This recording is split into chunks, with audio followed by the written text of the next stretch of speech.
Europe 1. Le journal de 8h sur Europe 1. Fanny Marceau. Bonjour Fanny. Bonjour Dimitri, bonjour à tous. Il faudra du temps pour oublier les insultes, les visages crispés de haine, les menaces. Plus d'une semaine après le second tour des élections municipales, les maires sortants défaits sont encore marqués par la violence de leur fin de mandat. C'est le cas par exemple à Creil, dans l'Oise, où l'ex-maire socialiste Sophie Doury-Lénère est désormais chef de file de l'opposition et elle craint pour l'avenir de cette ville de 36 000 habitants, désormais aux mains des Insoumis. Reportage Europe 1, Jean-Baptiste Marty. Beeper en main, ce petit boîtier blanc pour alerter la police en cas de danger. Sophie Doury-Lénère ressasse les images de violence subies le soir du second tour. J'ai été exfiltrée par la police nationale. Ma sécurité était mise en jeu. Qu'est-ce qui s'est passé ? Des insultes, le fait que je sois une femme évidemment, le fait que je ne sois pas musulmane. On m'a traitée de mécréante. Menacée sur les réseaux sociaux par les sympathisants du nouveau maire insoumis, Sophie Doury-Lénère veut tout de même incarner l'opposition. Elle redoute les premières mesures d'Omar Yacoub, comme le désarmement des 15 policiers municipaux, crainte partagée par Catherine et Philippe, Crayois depuis 40 ans. Ils font comment pour se défendre? Comment nous on fait pour se défendre? On se laisse tuer? On est compte qu'on n'est même plus en sécurité. C'est terminé mal. Qu'est-ce que ça va être, Creil ? Ça va être une poubelle, monsieur. C'est déjà une poubelle. Là, ça va être pire. J'ai très peur pour la suite. Avec l'arrivée des Insoumis, Alain, commerçant dans le centre-ville, craint de voir ses derniers clients disparaître. Il y a un communautarisme qui s'installe peu à peu. Au niveau économique, oui, j'ai peur. Il n'y a plus d'offres, il n'y a plus de magasins de vêtements, il n'y a plus de magasins de chaussures, il n'y a plus de parfumerie, il n'y a plus de bijouterie. Des résidents inquiets dans cette ville qui était un bastion socialiste depuis plus de 100 ans. Creil, Jean-Baptiste Marty, Europe 1. Une ancienne élue qualifiée de mécréante, un communautarisme dénoncé par les habitants de Creil. La question d'un entrisme des frères musulmans se pose avec ces différentes élections. Selon l'anthropologue Florence Bergeau-Blaclair, LFI, c'est le vaisseau de l'islamisme politique. Elle l'a expliqué ce matin sur Europe 1. Ça consiste tout simplement non pas à créer leur propre parti parce qu'ils ne sont pas idiots, ils savent que leur projet est inadmissible dans une démocratie sécularisée. Donc pour faire passer ça, eh bien ils occupent plutôt des partis politiques qu'ils draguent, à qui ils promettent des voix. Et donc ils rentrent dans ces partis un peu comme le coucou fait couver ses œufs dans le nid d'autres espèces d'oiseaux. Et c'est à partir de là qu'ils commencent à se développer. C'est pour ça que je dis souvent, le parti LFI a vocation à devenir le parti proto-islamiste.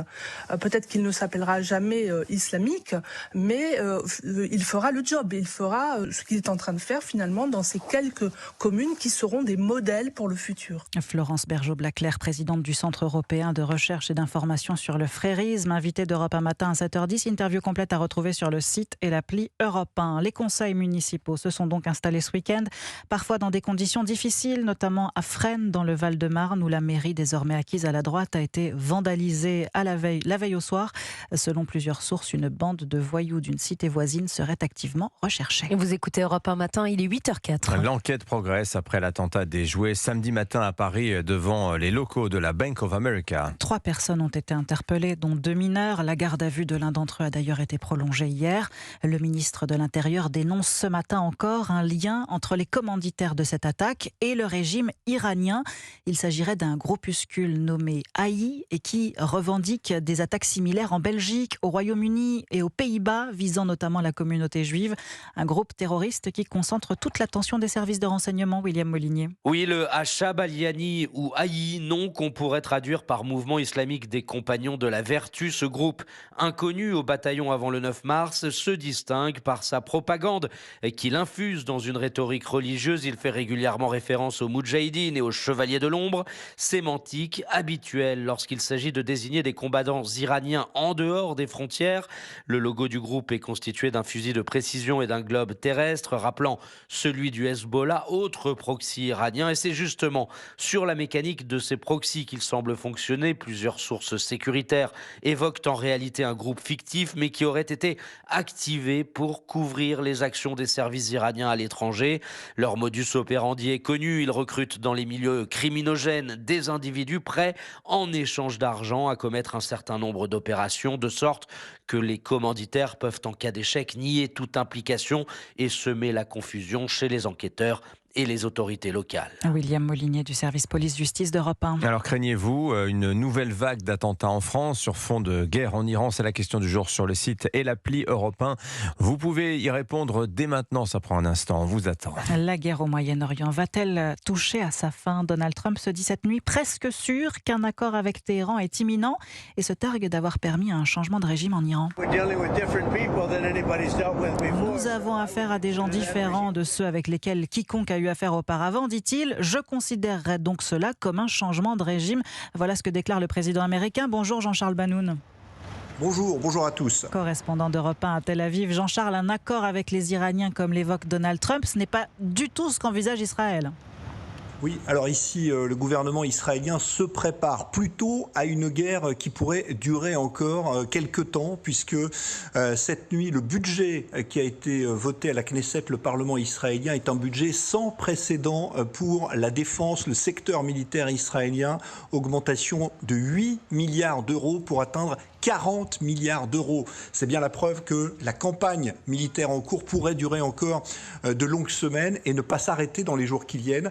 Israël continue de faire face à une menace sur 3 fronts. L'Iran, qui continue de viser d'ailleurs encore cette nuit le sud d'Israël, principalement la région de Beersheva, où se trouvent plusieurs sites militaires. Le nord avec le Hezbollah. Et puis le sud de la mer Rouge, la ville balnéaire d'Elat, qui a été ciblée à plusieurs reprises ces derniers jours avec l'entrée dans le conflit des Houthis du Yémen. Donc tout cela ne laisse pas présager d'un conflit qui pourrait s'arrêter dans les jours qui viennent. Merci Jean-Charles Banoun à Tel Aviv pour Europe 1. La guerre et ses conséquences économiques, le prix du baril de pétrole Brent flambe à nouveau autour de $115 ce matin. Donald Trump affirme que l'Iran a accepté de laisser passer à partir de ce matin 20 pétroliers par le détroit d'Ormuz. Pas de quoi apaiser les marchés, ni les professionnels touchés de plein fouet par la hausse des prix du carburant.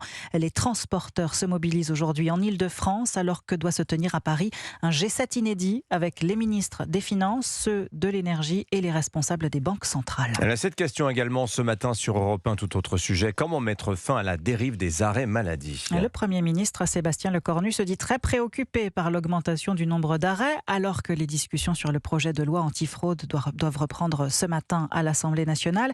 Yasmina Katou, la prise en charge de ces arrêts a coûté 12 milliards d'euros à l'assurance maladie l'an dernier, chiffre en constante hausse. Oui, en 10 ans, les dépenses liées aux indemnités journalières versées par la sécurité sociale en cas d'arrêt ont augmenté de 40%. Et contrairement à ce que l'on pense, ce ne sont pas les arrêts de courte durée qui coûtent cher, même s'ils sont nombreux. Les arrêts de moins de 8 jours ne représentent que 4% des dépenses selon l'adresse, la direction de recherche et des statistiques. En revanche, les arrêts de longue durée pèsent beaucoup plus lourd. Ceux de plus de 6 mois concentrent à eux seuls 45% des indemnités versées. Pourtant, ils ne concernent que 7% des arrêts prescrits en France. Alors comment expliquer la hausse des dépenses liées aux indemnités journalières? D'abord l'inflation, avec la hausse du SMIC et des salaires. Le montant des indemnités augmente mécaniquement. Autre explication, le vieillissement de la population active dont les arrêts durent souvent plus longtemps. Une des pistes du gouvernement pour limiter les dépenses, le mi-temps thérapeutique, une reprise d'activité adaptée qui permettrait de réduire la durée et donc le coût des indemnités journalières. Yasmina Katou, un mot de football. Victoire des Bleus 3-1 hier soir face à la Colombie à Washington en match amical. De bon augure à un peu plus de 2 mois de la Coupe du Monde. Merci Fanny Marceau, c'était votre journal.